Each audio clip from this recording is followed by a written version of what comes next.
Salam dan bahagia Ibu dan Bapak Guru. Perkenalkan, saya Indah yang akan memandu talk show penguatan literasi.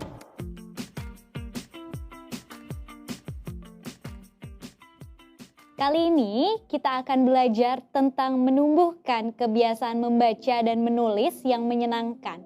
Di samping saya sudah hadir Ibu Sekar Ayu Adaningrum, seorang penulis dan pegiat literasi. Halo Ibu Arum, apa kabar? Halo Bu Indah, alhamdulillah kabar saya baik. Bu, saya pernah melakukan survei pada murid-murid kelas 5 tentang kegiatan membaca dan menulis. Hasilnya sangat membuat saya galau. Sebagian besar anak menganggap aktivitas membaca buku teks pelajaran sebagai aktivitas yang tidak menyenangkan. Lalu ketika saya tanyakan alasannya, ada murid yang menjawab bahwa aktivitas itu membosankan, tidak seru, karena sebagian besar isinya teks semua dan bahkan bikin mengantuk. Bagaimana ya Bu, agar minat membaca buku teks pelajaran ini bisa meningkat? Sebelum langsung membicarakan tentang buku teks pelajaran, Bu Indah, kita perlu memperhatikan dulu nih faktor-faktor yang lebih mendasar. Misalnya kebiasaan membaca murid, peran lingkungan sekitar, paparan yang didapatkan murid, serta akses murid terhadap buku. Minat baca itu bukanlah sesuatu yang bisa muncul tiba-tiba, melainkan perlu diusahakan sejak murid masih kecil. Jadi murid itu sebagai anak perlu membutuhkan dukungan serta bimbingan dari lingkungan dan orang-orang terdekatnya. Jika ia tumbuh di keluarga dengan budaya membaca yang tinggi, maka itu akan mendorong dia untuk lebih mau membaca. Sebaliknya, jika dilahirkan dari keluarga yang budaya membacanya lebih rendah, meskipun dia punya akses terhadap buku-buku yang baik, itu tetap saja minat membacanya akan rendah juga.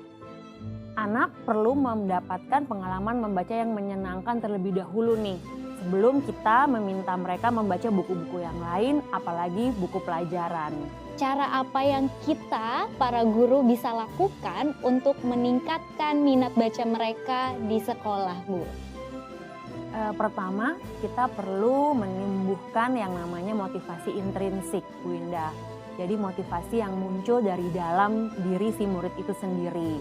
Jadi untuk memulainya, biarkan si murid memilih sendiri dulu buku yang mau mereka baca, termasuk cara membacanya dan proses membacanya bagaimana. Biarkan mereka menjalani dan menikmati prosesnya. Kita tidak perlu banyak mengintervensi, apalagi memberikan tugas, latihan setelah mereka selesai membaca. Guru juga bisa merancang sebuah aktivitas membaca yang menyenangkan, seperti mendongeng, membaca lantang atau read aloud, diskusi buku, dan menggabungkan membaca dengan aktivitas lain seperti menggambar misalnya. Pada intinya sih mulai dari hal-hal sederhana yang bisa dilakukan oleh murid dan sekolah. Amati dan nikmati prosesnya bersama murid. Nah, masih lanjut dari pertanyaan awal nih Bu. Biasanya aktivitas membaca ini kan juga diiringi dengan aktivitas menulis. Lagi-lagi saya galau Bu. Mengapa murid saya sulit mencurahkan ide saat menulis ya Bu? Itu biasanya karena murid khawatir salah atau dia kurang dimotivasi untuk menuliskan apa yang mereka pikirkan. Jadi sebagai guru kita perlu menunjukkan kepada murid bahwa menulis adalah kegiatan yang dapat dilakukan sehari-hari dari hal-hal yang sederhana. Misalnya saat pergi belanja bersama orang tua, mereka dapat diajak mengenali huruf atau tulisan pada kemasan yang ada di toko gitu misalnya. Lalu murid juga bisa belajar menulis jadwal kegiatan sehari-hari di rumah. Oh iya ya Bu ya, dari kegiatan sederhana sehari-hari seperti itu. Bagaimana ya Bu cara agar murid lebih tertarik dengan kegiatan menulis di kelas? Ada banyak caranya Bu Indah. Di antaranya, guru bisa menggunakan sumber-sumber belajar yang menarik untuk memantik ide menulisnya murid. Nah, bacaan yang dipilih sebaiknya bukan berasal dari buku teks. Kita bisa pilih ensiklopedia bergambar, buku cerita, cerpen, artikel, poster, atau yang lainnya. Bacaan yang beragam itu dapat membuat murid bisa menghubungkan materi yang dipelajari dengan realita kehidupan mereka sehari-hari. Oh, berarti guru harus melengkapi koleksi buku di kelas dengan buku-buku pengayaan yang sesuai dengan materi ya, Bu? Lalu Bu, apa saja ya kriteria koleksi bacaan yang tepat ya Bu? Kita perlu menyediakan koleksi bacaan yang beragam.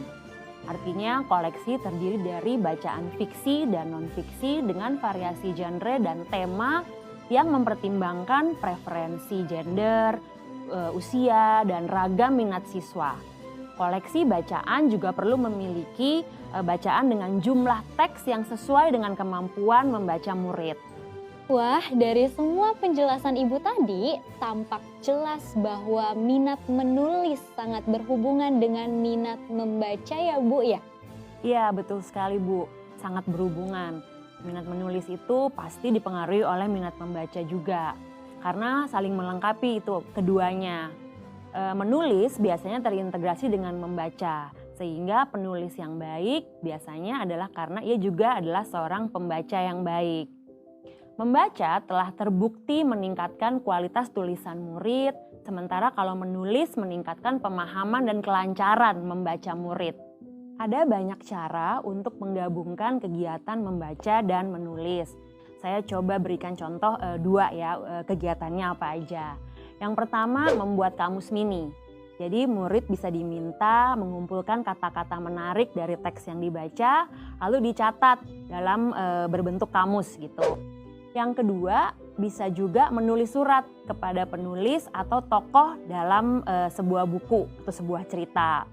Dalam suratnya, murid dibebaskan untuk bercerita, dia mau bertanya atau memberi saran atau apapun yang mereka ingin utarakan kepada penulis atau tokoh yang mereka pilih. Bagaimana untuk sekolah-sekolah yang di pelosok yang masih susah nih Bu mendapatkan akses bacaan? Sebenarnya bacaan itu tidak harus selalu berbentuk buku, Bu Indah. Walaupun memang yang umum itu bentuknya buku. Namun kalau sama sekali nih misalnya susah aksesnya, tidak bisa mendapatkan buku, bukan berarti kegiatan membaca itu tidak bisa dilakukan. Ada beberapa alternatif yang bisa dilakukan. Yang pertama, bisa membuat buku cerita sendiri gitu. Buku ceritanya bisa dibuat dari mengumpulkan potongan gambar yang didapat dari majalah, dari koran, brosur, katalog, atau apapun yang bisa ditemukan, kemudian disusun menjadi sebuah cerita. Yang kedua, bisa juga membaca jenis teks yang lain selain buku. Jadi bisa poster, brosur, atau iklan. Berikutnya bisa juga kerjasama dengan sekolah lain, perpustakaan daerah, atau taman bacaan masyarakat sekitar untuk saling bertukar koleksi buku. Saat ini sebenarnya sudah banyak sekali tersedia akses buku digital. Jadi Bapak dan Ibu guru bisa meluangkan waktu sejenak untuk mengakses buku-buku tersebut, mengunduhnya untuk kemudian dibaca bersama murid-murid. Adakah pesan terakhir dari Bu Arum agar murid senang membaca dan menulis? Menurut saya Bu Indah, yang paling penting itu bagaimana lingkungan di sekitar anak itu sendiri. Kita sebagai guru dapat juga bertanya pada diri sendiri, sudahkah kita menjadi teladan membaca dan menulis bagi murid-murid kita?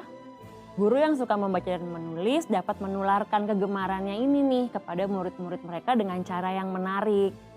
Keren! Semoga semangat Bu Arum juga bisa menular ke kita semua ya Bu.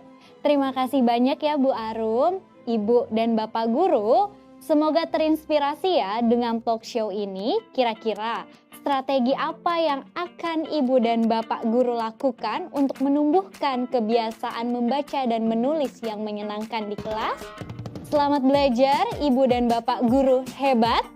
Salam dan bahagia.